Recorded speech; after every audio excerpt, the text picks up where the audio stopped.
새벽 성서학교 형제자매 여러분 안녕하십니까? 오늘도 말씀의 시간 새벽 성서학교에 오신 여러분들을 진심으로 환영합니다.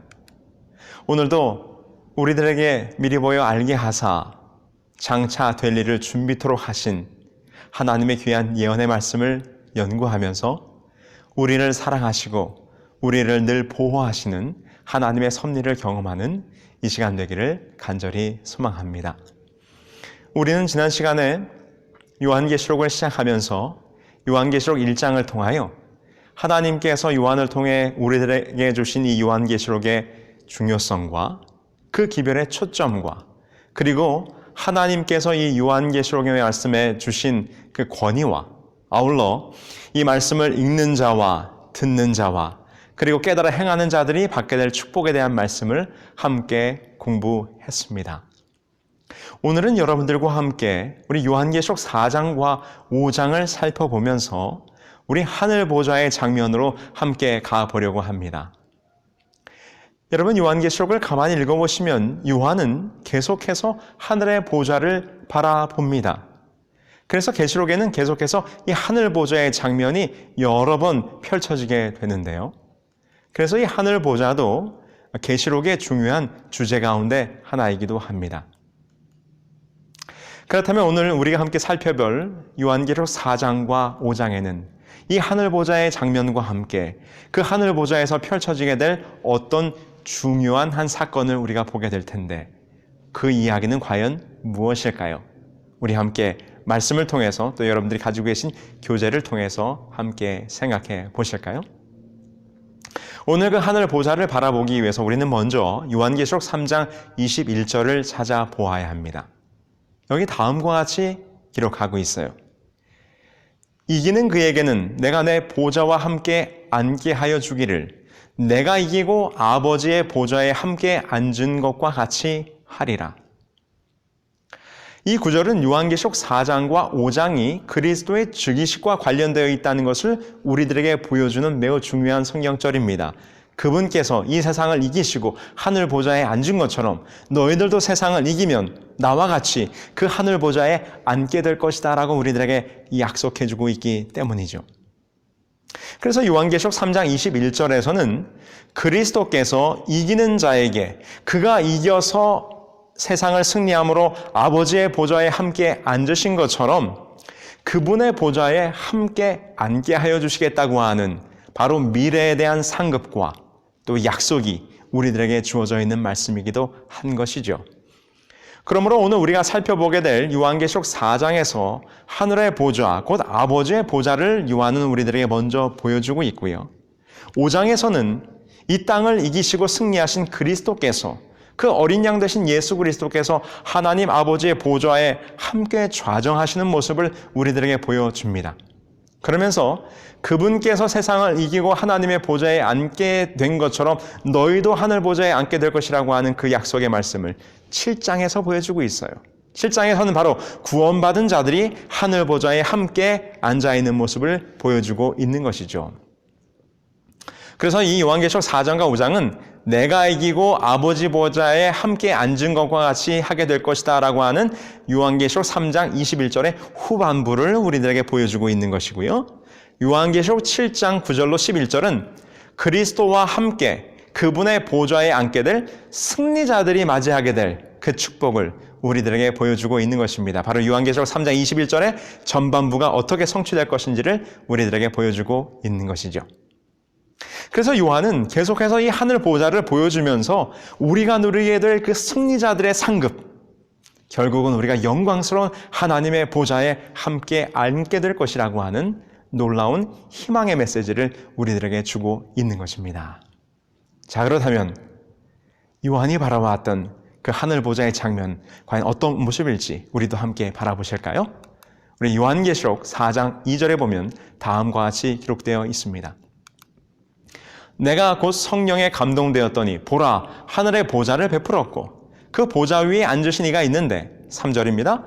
앉으신 이의 모양이 벽옥과 홍보석 같고 또 무지개가 있어 보좌에 둘렀는데 그 모양이 녹보석 같더라. 여기 보니까 요한이 바라보고 있는 하늘 보좌, 하나님의 보좌가 나타나는데 그 보좌의 모습이 벽옥 같고 홍보석 같고 녹보석 같다라고 묘사하고 있어요. 아름다운 보석으로 묘사되고 있는 것이죠. 그런데 이 벽옥이니 홍보석이니 녹보석이니 하는 것은 바로 이스라엘 대제사장의 흉패에 있었던 그 보석들과 같은 보석들이에요. 그러므로 이 하나님의 보좌는 우리들에게 무엇을 연상시키는가 하면 성전을 연상시키게 되는 것입니다. 성소를 연상시키게 되는 것이죠. 그러므로 이 하늘 보좌는 곧 하늘 성소임을 우리는 이 말씀 속에서 깨달을 수 있는 것입니다. 그리고 또 요한이 바라보니까 그 하나님의 보좌 주위에 무엇이 둘러 있습니까? 아름다운 무지개가 둘러져 있어요. 이 무지개는 그 보좌의 장엄함과 아름다움을 우리들에게 더하여 설명하고 있는 것입니다. 물론 여러분, 무지개는 무슨 사건이 떠오르십니까? 그렇죠. 노아 홍수 후에 나타난 다시는 너희를 물로 멸망시키지 않겠다고 하는 하나님의 구원과 희망의 메시지가 이 무지개 속에 담겨 있는 것입니다. 그러므로 이 하나님의 보좌, 이 하나님의 그 보좌에서 펼쳐질 심판, 그 심판의 두려움과 함께 그러나 이 펼쳐진 무지개는 너희를 구원하겠다라고 하는 바로 하나님의 사랑의 표시가 함께 펼쳐지면서 그분의 공의와 함께 사랑이 함께 보여지고 있는 모습을 우리는 이 장면 속에서 보게 되는 것입니다. 아울러 에스겔 1장 28절에 보면 무지개는 여호와의 영광의 형상의 모양임을 우리들에게 나타내주고 있는 것이죠. 자, 이렇게 펼쳐진 하늘 보좌 주위에는 어떤 존재들이 있었을까요? 요한계시록 4장 10절로 11절에 보면 먼저 24장로들이 나옵니다. 24장로들이 보좌에 앉으신 이 앞에 엎드려 세세토록 살아계신 이에게 경배하고 자기의 관을 보좌 앞에 들이며 이르되 우리 주 하나님이여 영광과 존귀와 권능을 받으시는 것이 합당하오니 주께서 만물을 지으신지라 만물이 주의 뜻대로 있었고 또 지음을 받았나이다 하더라. 지금 하나님의 보좌 주위에서 하나님께 영광과 찬양을 들리며 앉아있는 이 24장로들은 누구일까요? 이 24라고 하는 숫자는 매우 상징적인 숫자일 것입니다. 이스라엘의 12지파와 예수님의 12제자, 이 12지파와 12제자가 계속해서 요한계시록 21장 12절로 14절에 보면 매우 의미 있는 상징적인 숫자로 등장하고 있는 것처럼 이 12이라고 하는 숫자는 바로 언약의 백성, 남은 자손, 혹 이스라엘 전체, 바로 계시록에서 이 이스라엘을 대표하는 숫자라고 볼 수 있을 거예요. 그러므로 12지파, 구약의 12지파와 신약의 12제자, 이것을 합친 24라고 하는 숫자는 다시 말해서 우리들에게 영광스럽게 구원받은 성도들, 즉 신구약에 구원받은 신실한 하나님의 백성들을 상징적으로 대표하는 숫자가 아닌가, 우리는 이렇게 생각해 보는 것입니다. 아울러서 이 보좌 주위에는 네 생물이 있다라고 요한은 바라보고 있어요. 요한계시록 4장 6절로 7절입니다. 보좌 앞에 수정과 같은 유리 바다가 있고 보좌 가운데와 보좌 주위에 네 생물이 있는데 앞뒤에 눈이 가득하더라. 그 첫째 생물은 사자 같고 그 둘째 생물은 송아지 같고 그 셋째 생물은 얼굴이 사람 같고 그 넷째 생물은 날아가는 독수리 같은데 라고 기록하고 있어요. 여러분, 이 네 생물의 모양을 한 이 존재들은 무엇을 의미하는 것일까요? 이 네 생물은 지성소의 보좌에서 하나님의 뜻을 받들어 활동하는 바로 그룹 천사들이라고 우리는 이해할 수 있습니다.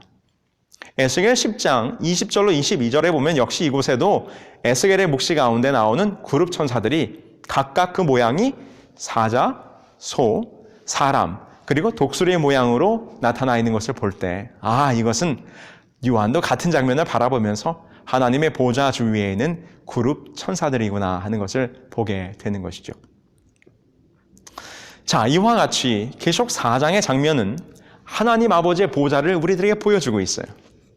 그리고 이 요한계시록 4장의 장면은 곧 이어 진행될 요한계시록 5장에 펼쳐질 그 어린 양의 즉위식이 펼쳐질 무대가 어떠한 장소인가를 우리들에게 보여주고 있는 것이죠. 그래서 요한계시록 4장과 5장은 연결이 되는데, 자, 이렇게 요한의 눈앞에 펼쳐진 하늘 보좌에서 이제 곧 어떤 일이 벌어지게 되는가? 그것은 아버지의 보좌 앞에서 즉위하시는 그리스도와 그 어린 양이 임봉된 두루마리를 받는 모습을 우리는 보게 돼요. 우리 요한계시록 5장 1절로 5절에 있는 말씀을 함께 보실까요? 내가 보매 보좌에 앉으신 이의 오른손에 두루마리가 있으니 안팎으로 썼고 7인으로 봉하였더라. 또 보매 힘있는 천사가 큰 음성으로 외치기를 누가 그 두루마리를 펴며 그 인을 떼기에 합당하냐 하니 하늘 위에나 땅 위에나 땅 아래에 능히 그 두루마리를 펴거나 보거나 할 자가 없더라. 그 두루마리를 펴거나 보거나 하기에 합당한 자가 보이지 아니하기로 내가 크게 울었더니 장로 중 한 사람이 내게 말하되 울지 말라. 유대 지파의 사자 다윗의 뿌리가 이겼으니 그 두루마리와 그 7인을 때리라 하더라. 4장에 보았던 하나님의 보좌의 장면, 이제 5장에 보니까 임봉된 두루마리가 하나님의 보좌 앞에 있는데 아무도 그 인을 뗄 자가 없다는 것입니다.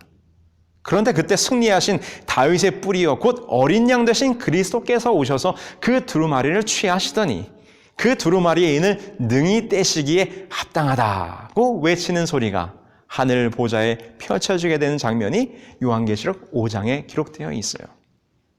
이것은 곧 예수께서 하나님의 보좌에 함께 좌정하시면서 그 자리에 즉위하시는 장면을 우리들에게 보여주고 있는데, 그런데 매우 흥미롭게도 이 요한계시록 5장의 장면은 구약시대의 왕의 대관식과 즉위식의 장면을 우리들에게 그대로 보여주고 있습니다. 이런 매우 흥미로운데 함께 보실까요? 열왕기하 11장에 보면 남방유다의 왕이었던 요아스 왕의 대관식과 즉위식의 장면이 묘사되어 있어요. 여기 함께 보시죠. 열왕기하 11장 12절입니다. 여호야다가 왕자를 인도하여 내어 왕관을 씌우며 율법책을 주고 기름을 부어 왕으로 삼음에 무리가 박수하며 왕의 만세를 부르니라. 이 구약시대 즉위식에는 성전에서 거행되었는데 성전에서 거행된 대관식과 뒤이어 왕궁에서 거행된 즉위식으로 이렇게 두 단계로 되어 있는데, 이 즉위식은 새 왕에게 왕관을 수여하는 모습과 함께 무엇을 주고 있습니까? 율법책을 주고 그 다음에 기름을 붓는 관유식으로 이루어져 있는 모습을 보게 됩니다. 왕관을 씌우고 율법책을 주고 머리에 기름 부음을 하는 관유식이 이어진 다음에 그 자리에 운집한 군중들과 그 나라의 고관들과 백성들이 이 새로운 통치자를 환영하면서 즐겁게 환호하면서 이 대관식이 마쳐지게 돼요. 열왕기하 11장 14절이죠. 봄에 왕이 규례대로 단 위에 섰고 장관들과 나팔수가 왕의 곁에 모셔 섰으며 온 백성이 즐거워하였더라. 그러므로 이 대관식, 왕관을 받은 율법책과 기름 부음을 받은 왕은 이제 온 백성들이 그 왕 앞에 환호함으로 이제 왕의 권위를 인정하고 그 권위에 복종하게 되는 것입니다. 이렇게 성소에서의 대관식이 끝나면 이 운집한 군중들은 성소를 떠나서 왕궁으로 갔고, 그곳에서 새 왕은 환호하는 군중들의 옹이 되어 드디어 보좌에 올라앉게 되는 즉위식이 펼쳐지게 되는 것이죠. 열왕기하 11장 19절입니다. 또 백부장들과 가릿사람과 호위병과 온 백성을 거느리고 왕을 인도하여 여호와의 성전에서 내려와 호위병의 문 길을 통하여 왕궁에 이르매 그가 왕의 왕좌에 앉으니 라고 이렇게 설명하면서 구약시대의 대관식과 즉위식이 어떻게 펼쳐졌는지를 우리들에게 보여주고 있어요. 그런데 여기서 우리가 매우 흥미롭게 바라보아야 할 장면은 바로 요아스 왕이 즉위할 때 그에게 한 율법책 두루마리가 주어졌음을 우리는 주목해 봐야 합니다. 왜냐하면 그것이 바로 오늘 요한계시록 5장에 임봉된 두루마리와 연결되기 때문이죠. 이 두루마리와 보좌의 관계를 알려주는 구절이 있는데 그것은 신명기 17장 18절로 20절에 있는 말씀이에요. 여기 함께 보실까요? 그가 왕위에 오르거든 이 율법서의 등사본을 레위 사람 제사장 앞에서 책에 기록하여 평생에 자기 옆에 두고 읽어 그의 하나님 여호와 경외하기를 배우며 이 율법의 모든 말과 이 규례를 지켜 행할 것이라. 여기 뭐라고 기록하고 있습니까? 이제 새로 즉위한 이스라엘의 왕의 첫 번째 의무는 자신을 위하여 이 두루마리의 율법을 베끼는 것이었습니다. 여기서 이 율법은 무엇을 의미하는가 하면 신명기서를 의미했어요. 이 신명기서는 모세에 의하여 두루마리에 기록되었고 이것은 레위인들의 관리하에 성소에서 보관되어져 있었습니다. 그런데 새로 등극한 왕은 등극할 시에 자신을 위하여 이 율법서인 신명기서의 원본을 베껴서 복사본 두루마리를 만드는 것이 첫 번째 일이었어요. 이 의미는 무엇인가 하면 이제 하나님께로부터 부여받은 왕의 권한을 가지고 나라를 통치할 때에 내 마음대로 통치하는 것이 아니라 누구의 뜻대로? 하나님의 뜻대로, 하나님의 언약대로, 하나님의 율법대로 이 나라를 통치할 것이다라고 하는 약속이 그 속에 담겨져 있는 것입니다. 그래서 율법의 두루마리를 통해 나라를 다스리는 통치의 원칙으로 삼을 것을 약속하고 있는 것이죠. 그래서 하나님께서도 다윗 왕에게 너가 그리고 너의 후손들이 내가 너에게 준 율법대로만 잘 지켜 행하면 너의 왕좌가 너의 보좌가 끊이지 않을 것이다 라고 이렇게 언약을 주셨어요. 그래서 이 언약이 성취되기 위해서는 다윗과 그의 후손들이 이 언약책에 따라 나라를 다스려야 했다는 것이죠. 시편 132편 12절 보실까요? 내 자손이 내 언약과 그들에게 교훈하는 내 증거를 지킬진대 그들의 후손도 영원히 내 왕위에 앉으리라 하셨도다. 그렇습니다. 그래서 왕이 즉위할 때에 두루마리 율법책을 받았고 그 율법책대로 나라를 다스리면 그 왕위가 영원히 보존될 것이라고 하나님께서 언약을 주셨던 것이죠. 자, 그런데 여러분, 구약의 역사가 어떻게 되었습니까? 다윗의 후대 왕들은 이 율법과 하나님의 언약을 소홀히 여겼어요. 그러므로 이스라엘 왕국과 결국 남방 유다는 하나님의 언약을 파기한 결과 멸망에 이르게 된 것이죠. 그래서 포로전 시기에 살았던 선지자들의 기별은 본질적으로 유다와 그 왕들이 하나님의 율법과 언약을 파기한 것에 대해서 끊임없이 경고하고 고발했던 내용이 아니었겠습니까?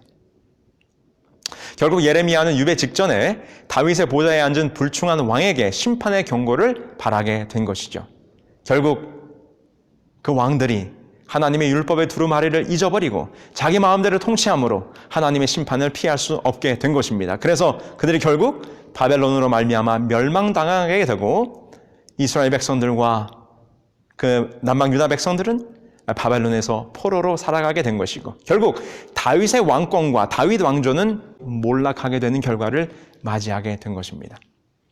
자, 근데 여기 잘 보세요. 그 결과 매우 흥미로운 일이 벌어집니다. 하나님께서 그 율법의 두루마리를 임봉하라, 봉함하게 하는 사건이 벌어져요. 그 첫 선언은 이사야서에 나오는데 함께 보실까요? 이사야 8장 16절입니다. 너는 증거의 말씀을 싸매며 율법을 내 제자들 가운데서 봉함하라 라고 말씀하셨어요.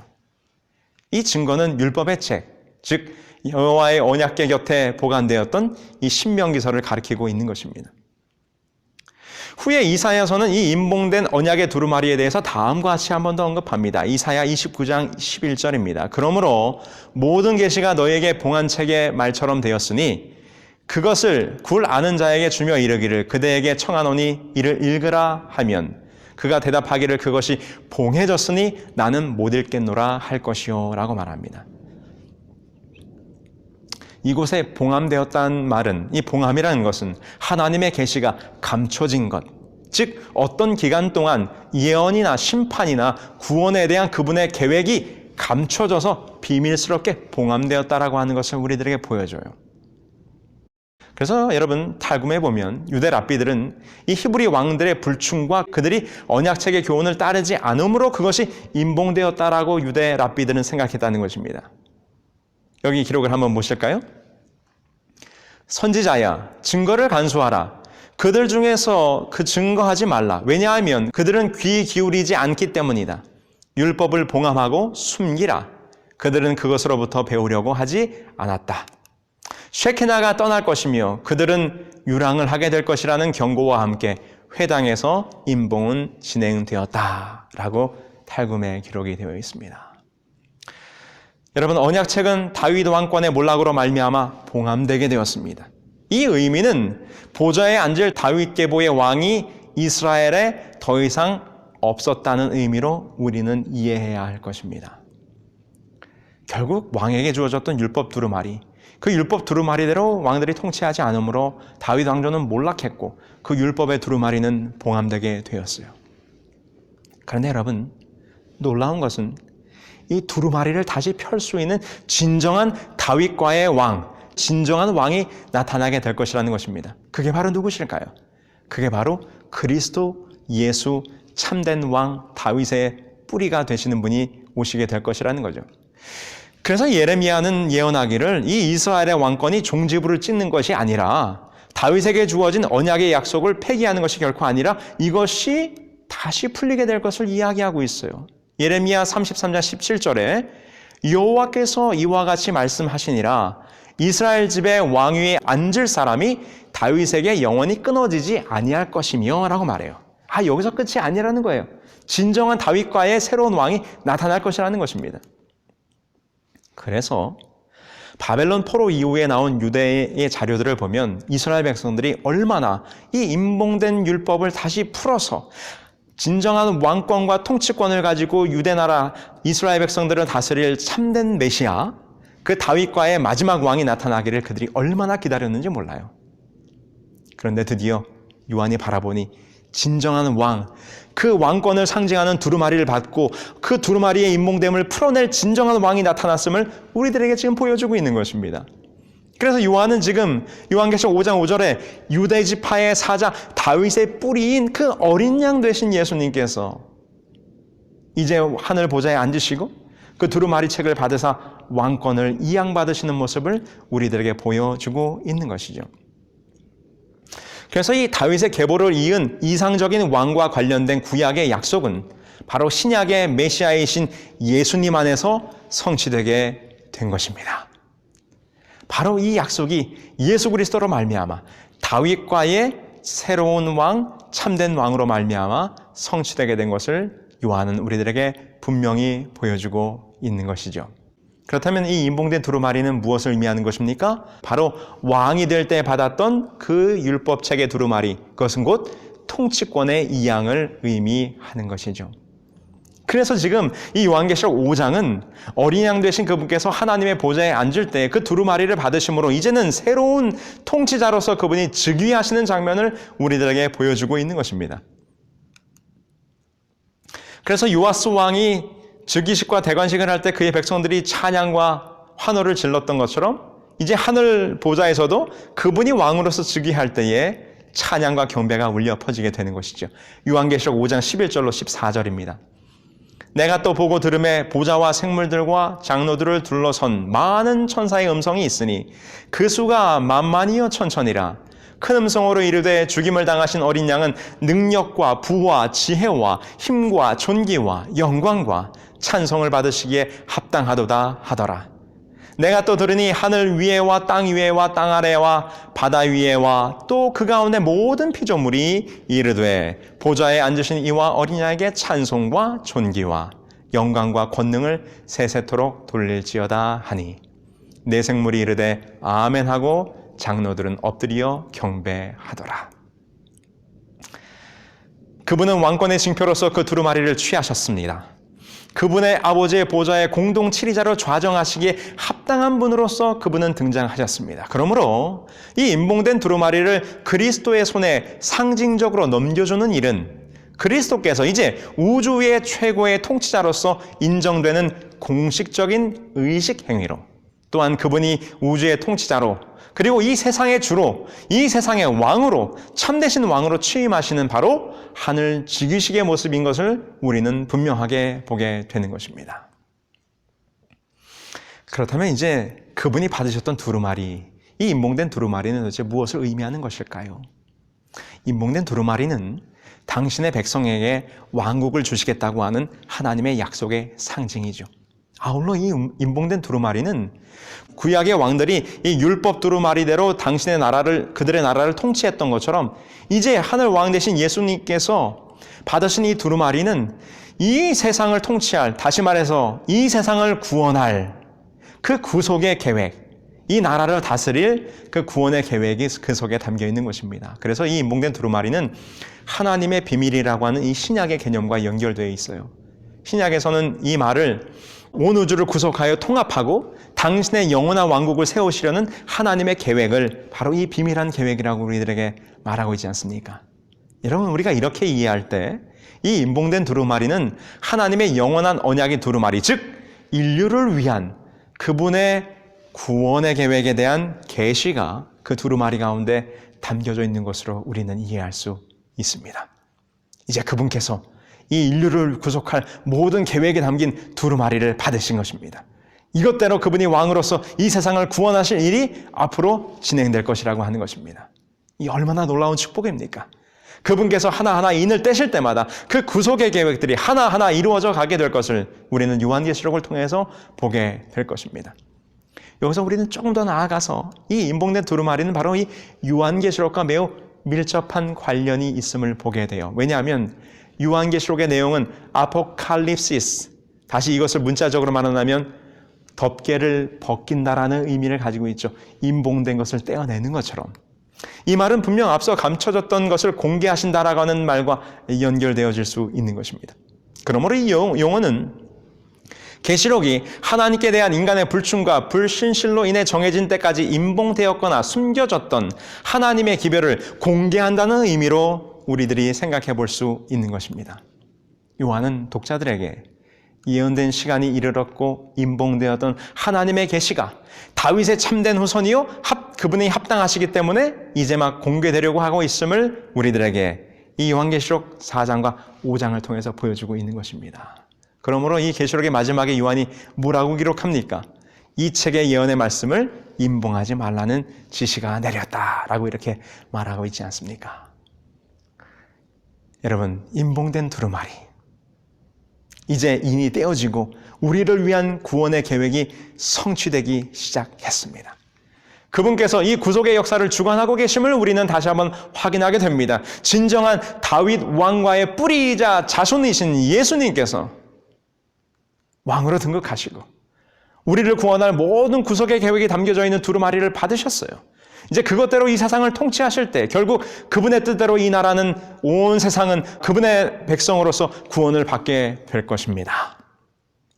여러분, 오늘 이 세상을 통치하시는 우리의 참된 왕, 그 하나님, 그 예수님께 여러분들의 삶을 맡기지 않으시겠습니까?